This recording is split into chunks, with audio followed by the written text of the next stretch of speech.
সরাসরি গণ আন্দোলনের ডাক এবার হাসিনার। ইউনূসের জুলাই ঘোষণাপত্রের পাল্টা হাসিনা এবার জোটবদ্ধ হয়ে পাল্টা প্রতিরোধের ডাক দিয়েছেন বাংলাদেশের প্রাক্তন প্রধানমন্ত্রী। নৈরাজ্যের পদ্মাপাড়ে এবার প্রতিরোধের ডাক শেখ হাসিনার।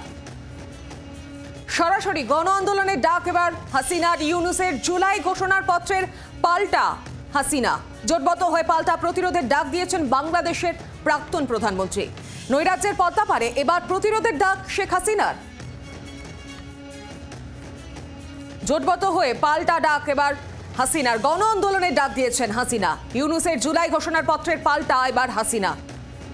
আরো বিস্তারিত জানাবেন এই নিয়ে, সঙ্গে রয়েছেন প্রতিনিধি মৌমিতা চক্রবর্তী। মৌমিতা, দেখো, শেখ হাসিনার তরফ থেকে জুলাই ঘোষণাপত্র, ডক্টর ইউনূস যে জুলাই ঘোষণাপত্র দিয়েছিলেন তার পাল্টা 21 দফা একটা প্রকাশ করা হয়েছে, যেখানে তিনি সরাসরি 1 বছর পর জনগণকে, বাংলাদেশের মানুষকে গণ আন্দোলনের ডাক দিয়েছেন এবং তিনি লিখেছেন যে পাল্টা প্রতিরোধ করতে হবে এবং গণ আন্দোলন, সবাই মিলে আন্দোলন, এবং সেই আন্দোলন যদি হয় তবে সেক্ষেত্রে বাংলাদেশের এই যে ইউনূসের সরকার চলছে সেই সরকারের পরিবর্তন করা সম্ভব। তিনি ছাত্র, যুব, তরুণ এবং সমাজের সমস্ত অংশের মানুষকে আবেদন জানিয়েছেন।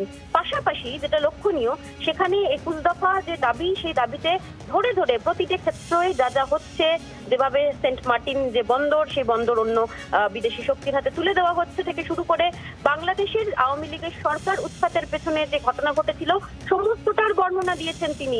অত্যন্ত গুরুত্বপূর্ণ। এবং এই 21 দফা দাবি শেখ হাসিনার তরফ থেকে, যেখানে মানুষকে পাল্টা গণ আন্দোলন এবং গণপ্রতিরোধের ডাক দিচ্ছেন, তা বাংলাদেশের যে রাজনীতির যে মানচিত্র তাতে কিন্তু ছাপ ফেলতে পারে বলেই মনে করছে ওয়াকিবহাল মহল।